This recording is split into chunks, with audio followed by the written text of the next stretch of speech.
Good morning from the UK. Well, the journey continues, shall we? Well, here is what happened.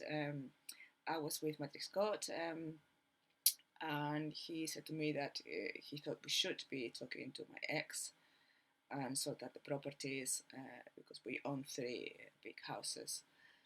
And I said to him that he was more than welcome to go and speak to him. Any break from me, from anybody to be on my own, that's welcome, really welcome at that time. So he went, he came back later on, and he said to me it was pointless talking to him, that he even gave him a Quran for him to read. I thought, right, useful. Useful. He said, however, he's agreed to come and meet me. I thought, you've got to be kidding me. What is the point of me meeting him? So I think it could be good to you to talk to him. Obviously, the other one wanted a part on the movie, was getting desperate. So he had to have a part, and that was how they planned it. So he came over, the other one, and he said that he was going to take me for dinner. I said, great, we can have a chat.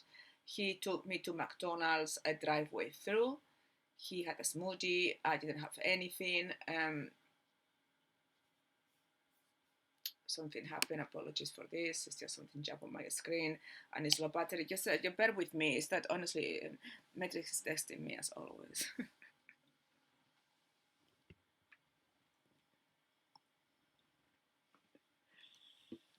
Yeah, I seem to be everybody's favorite. I seem to be the Matrix favorite, the Source favorite, everybody's favorite. Affects technology. Let me just plug in the power. All set. All bless. Okay, we can continue. And then he said to me that, to help me support because he's been with me for a long time, I agreed with the other one. He was going to take me shopping. So he took me to Morrison's and he was going to pay for it. So I did shopping. I have no idea. I started buying paints and brushes. I did a massive shopping. He was a bit upset, but he had to pay for it. He didn't understand the need for me to buy paint and brushes. I said that I had to make my place my own and make it bright. It was that great. I had no idea that came later. That came later. I actually did need the paint for something, so obviously the source knew what it was doing. I noticed when we stopped at the petrol station, he had to put some petrol in. And as he came out, he was okay in the car. As soon as he could come out, the ego could get in and start shouting at me and putting me down. And I realized it was an act because all the other shadows were around and they were, oh, he's an amazing, look what he's doing to her. And I would just shout back. I said, look, you're such an idiot. What are you trying to prove? You've been quiet like a mouse in the car, and then now this display. So like that. And then people would get upset if I was telling him that he was a piece of crap because they were defending him. He was a god, of course. Anyway, he left, and I was left with the other one came from whatever it is that he was doing. And he decided that it was time for me to have an engagement ring. So we went online and he bought me an engagement ring with my credit card. I was engaged. And then that we have to obviously, if I could myself, prepare the marriage. Right, yes, I'll make some phone calls, and I'll arrange the marriage. I was just going with the flow, smoking, drinking, whatever. I just didn't really care, nothing, just witnessing it all. And then he said to me, let's go somewhere, let's go, and I said no, just didn't want to. I said, yes, I had enough for the day. The answer is no. I said, get ready, we are going somewhere, and I said, no, we are not going anywhere. And at that time he punched me.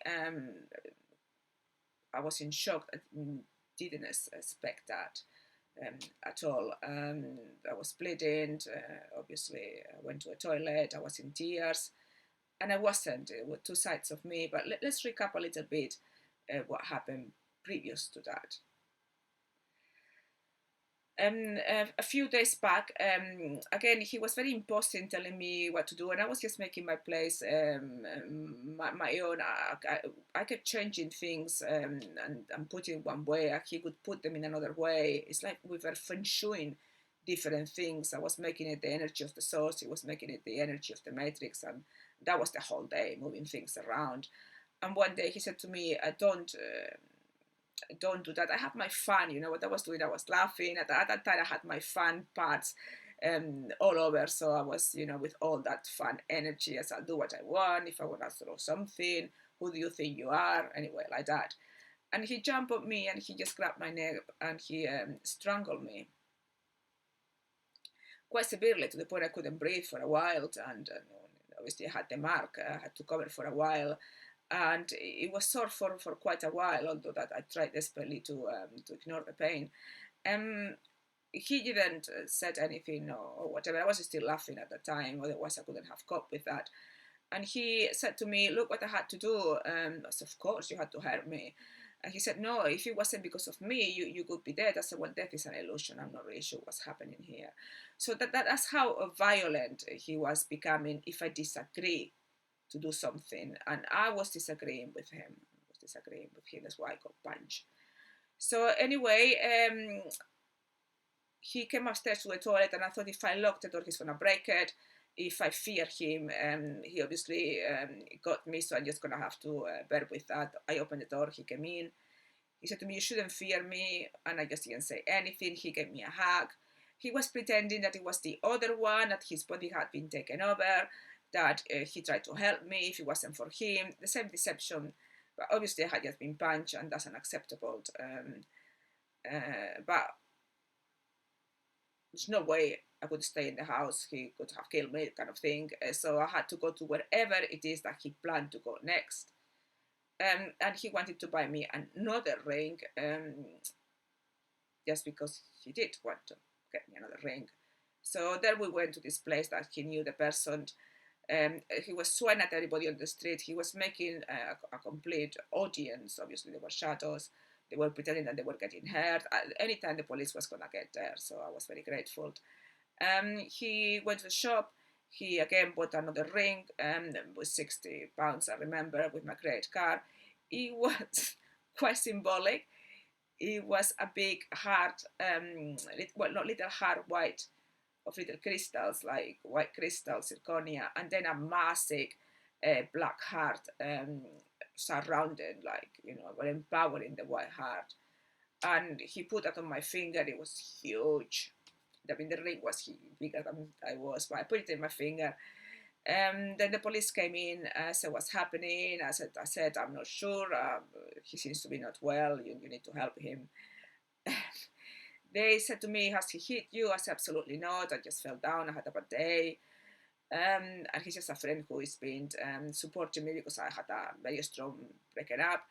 Although that I wasn't very far from the flat, they actually thought that it was best if they could come and speak to me, while they would take him away.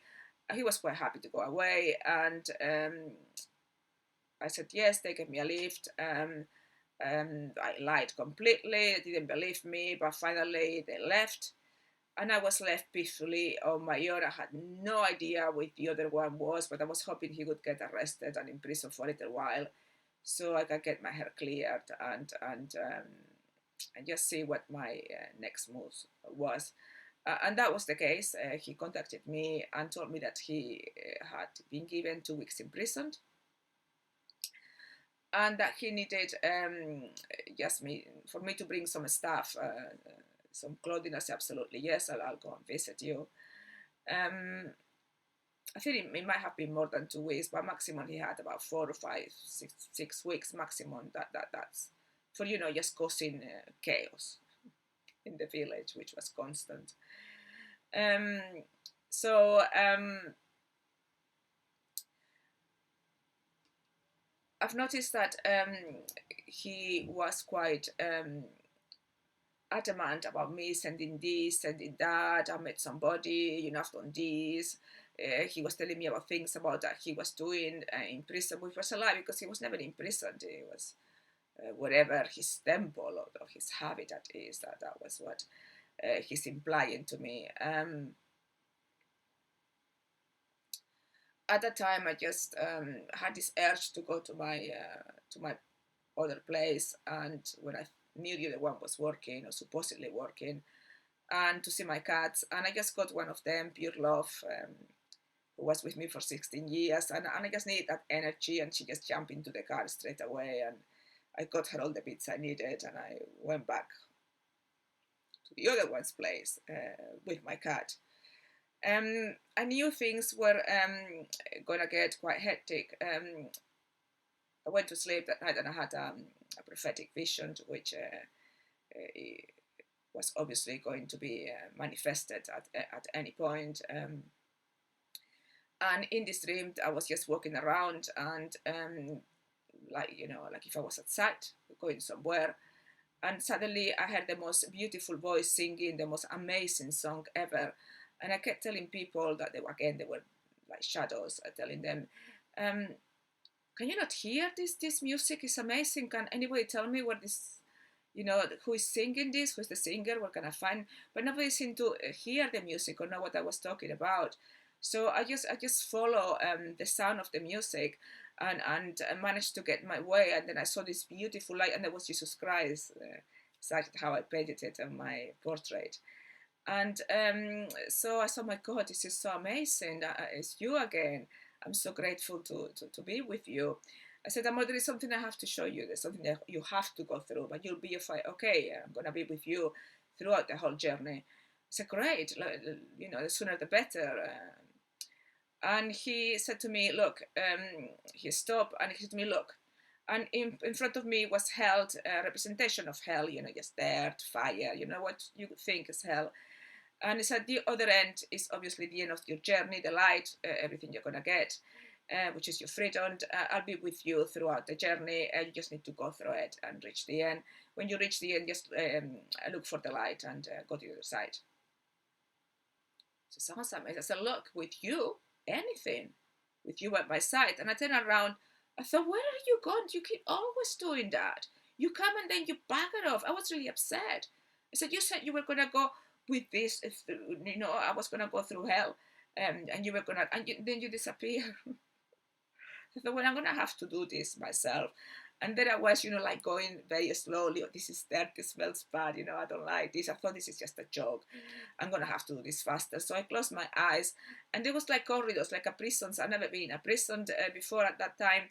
There were like corridors, everything metal. And there were lots, different going, different sides, right, left, center. And I was just going to whatever the intuition is speeding up. I was going so fast. I couldn't even see the dark, you know, the fires get burned. I reached till the end. At the end, well, it was this massive, massive thick wall of metal, and I looked up, and there was nothing. And I thought, well, it's no doors, it's no windows. How on it am I gonna get out? And I've reached the end, and what is the light? And then I look up, and on the right corner of this metal prison, there was this light. There was like a hole there. I thought, well, great. No ladder, again, no steps. This same story, pattern repeated. How am I going to get up there? And I thought I'm just going to have to go flying, because that's the only way. I need to get my strength, belief in myself. This is a prophetic dream. I can do it. So I went back. I ran for my life. I went flying, and I smashed the walls, and I went to the other side. And that's it. I don't remember anything else. I thought, miss was there. And the day after, there was a little earthquake in Wales walls, which is the walls of the prison. It's just metaphorically. I'll go into the Matrix Code some other time, but that was very significant. So there I was thinking about this dream, with my cat, playing with her. She was adorable. Thinking, oh my God, something is gonna happen. I know I'm not gonna be doing anything wrong, so I couldn't work out, because this feeling had been for my life from early age. Something about prison. I don't know why. Like if I was gonna go to prison wrongly accused of something I hadn't done, I was gonna be set up, and the setups kept coming till eventually a prison sentence came. And actually, surprisingly, that was actually quite fun. So anyway, guys, I hope you've enjoyed this video. I've done this video before. However, it goes self-sabotage. Some of the videos I'm struggling to put it up, and with the technology, it's nothing to do with the computer, it's to do with the metrics and the fact that they don't want the knowledge to expose. But it's gonna be exposed. I'm gonna keep on going, and you'll have your video sometime whenever you wanna watch us. With all my love unconditionally. Till next video.